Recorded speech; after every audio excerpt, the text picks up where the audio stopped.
Itong kubo na ito, maraming nagaganap na kababalagan. Walang tao dahil ito daw abandonadong po. Hoy, gano'n kayo dito? Nakita naman nyo yung ebidensya! Nandito nga pala ako sa may Maharlika at nakikita naman ninyo abandonado yan. Alangan hindi naman abandonado yan. Nakita ninyo na magubat na.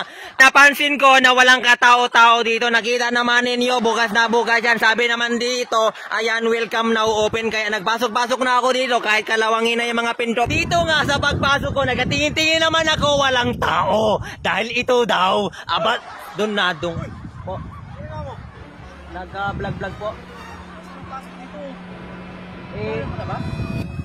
Napansin ko naman po wala pong tao dito. Dito mo naman ba may tao dito? Sabi po ng mga tao, pwede naman daw po kasi nakita ko naman po open po yan. May tao nga doon, hindi ka nagpapaalam. Baka kung mapano ka dyan. Sir, pasensya na po kayo dito at kala ko walang tao, hindi ko kayo napansin kanina Hindi. Baka gusto mong pauwiin kita at ako yung nasasama ng lasa sa iyo pasensya na ho kayo, ganito nga kayo itsura Oy! Dito nga ho ay may mga kubo-kubo ho dito kahit hindi tayo pinayagan. Ayan ho, may kubo-kubo dito. Ayan, nakita naman ninyo may kubo at sabi nila may dalahan daw ito ng mga tao dito. Talagang abandonado nga itong lugar. Kung mapapansin ninyo, may pahingahan dito. At nakita ko nga kanina dito, doon may mga walis-walis. At nakita naman ninyo, ayan, may mga ebidensya. Ayan o, kulay item yung ebidensya. Ayan, nakita naman ninyo, talamak talaga yung mga nagapunta-punta dito. At sa ilalim nga ho, may mapapansin na naman kulay pink na ito. Balat na kung saan, isang parte ng ebidensya. Dito nga ho, talagang abandonado na ito. Baka mukhang may nakaiwan pa ng helmet na ito ba? Ayan on, mukhang may nakaiwan pa ng helmet. Dalhin ko na lang yan sa amin. Alagay ko sa museum namin. Kapag napagod-pagod na siguro, nakita naman ninyo, may doyan-doyan dyan. Ayan, nagadoyan-doyan. Tapos kapag may naga-outing-outing, kasi nga doon, may dagat doon. Nakita naman ninyo, pag may dala silang pagkain, nagdayo-dayo pa ako ng ibang lugar para maipakita sa inyo yung mga kababalaghan dito. Mga ebidensya lang naman. Nakita naman ninyo ito. Ayan may mga CR nga din pa yan dyan. May CR dyan. Ayan, kapag pagtapos nila, nag-CR lang sila. Kapag tapos nila naligo doon.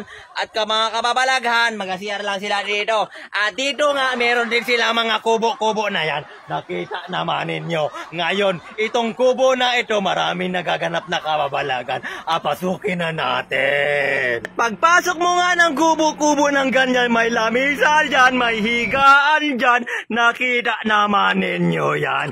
Mura lang daw ang bayad dyan. 150 lang daw. Nakita naman ninyo. Ayan may cover-cover kama pa Ayan. Tsaka may punasan pa yan. Ang saya-saya. Ito may punasan pa yan Nakita naman ninyo 2 kwarto yan. Kapag night over na yan, pwede sila maghega-hega dito kapag napagod na sila. Ang ikot-ikot ko nga dito sa kwarto na ito, mapapasin. Uy, gano'n kayo dito? Ha? Lang po kami dito. Paalam ba kayo dito? Opo, nagpaalam po namin. Tingin po na tingin po ang ganda po kami ng view. Okay. Wala naman kayong kinalaman dito, no? Wala po. Wala, sige. Padaan lang po kami. May mga kabataan nga nagapunta-punta dito, nagabisita-bisita sa lugar na ito. Oy, mag-hi naman kayo sa vlog ko, mag-alis, oy! Sigurado kayo, wala kayo kinalaman dito, Yan. At dito nga sa pagbuklat-buklat ko ng ganyan,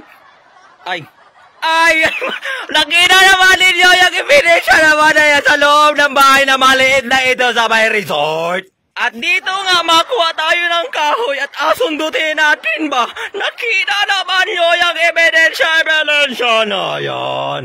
Nakita naman ninyo sa loob ng kwartong ito. Pagkasabihin nyo, nagayabang-yabang na naman ako. Ayun may laman-laman pa siya ba? But anyway, hindi yun talaga yung pinuntahan natin dito. Mabisita lang natin itong lugar na ito na kung saan viewing spot talaga ng mga kabataan dito ba? Ikot-ikot ko nga at may nakita ko mga kabataan doon. Siguro, nag-akyat-akyat siguro sila dito sa may tree house. at apasukin natin. Ngayon, aakyatin naman natin itong treehouse dito. Ngayon, akyatin naman natin itong treehouse dito at tingnan natin kung may ebidensya ba dito ba. Ay nako, ang ganda-ganda talaga ng treehouse dito ba. Wala naman akong nakitang ebidensya dito sa my treehouse.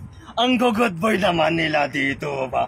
Pero ang ganda-ganda ng lugar na ito. Ang dami mong natatanaw na magagandang lugar. Ang saya-saya talaga. Mga kubo-kubo din doon ba. At may napansin po.